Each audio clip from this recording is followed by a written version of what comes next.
Hello mga ka-soulmate! Once again, good afternoon sa inyong lahat. Welcome to my showroom. This is Adela Lane of Japan.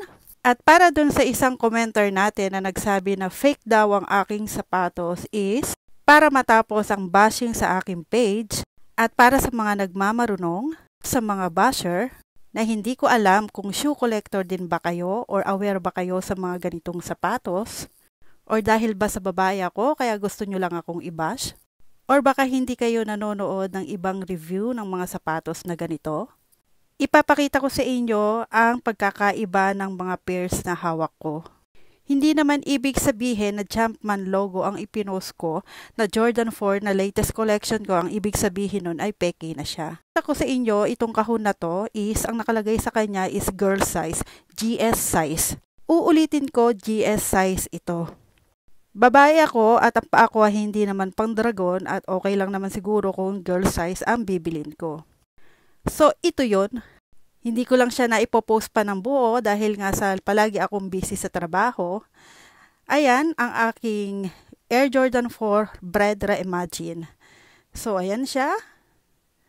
Ayan.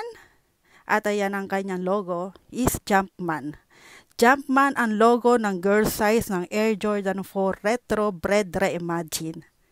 Hindi ito kid size, uulitin ko, GS size ito. At once again, ito ang kanyang description sa kanyang box. Ayan. At dahil sa nagko-collect nga po ako ng sapatos at minsan, alam ko yung pagkakaiba ng mga sapatos na ganito, kumukuha ako ng 2 pairs. It's either men's size ang kunin ko, gaya ng mga ibang sapatos ko na nandito sa may showroom ko, or kukuha ako ng ibang size para sa aking anak.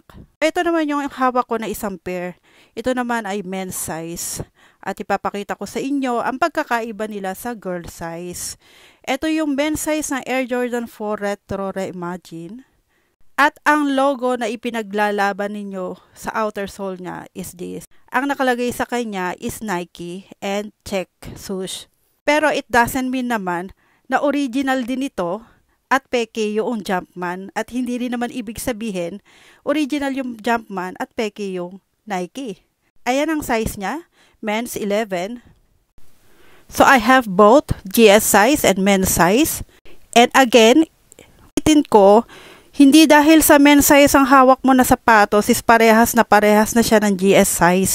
Minsan meron siyang mga pagkakaiba, kaya bago tayo mag-comment, manood muna kayo ng ibang review or mag-research muna kayo ng pagkakaiba ng GS size sa men's size bago ninyo sabihin na peke yung hawak ko. Buti na lang, parehas ako na merong size niyan. Kasi nga kapag gustong-gusto ko yung pairs, bumibili ako ng men's and GS size, tapos isinusuot ko yung GS size, yung men's size, itini-display ko. Yun lang mga ka-soulmate, I hope na may natutunan kayo sa ginawa nating review sa aking mga sapatos.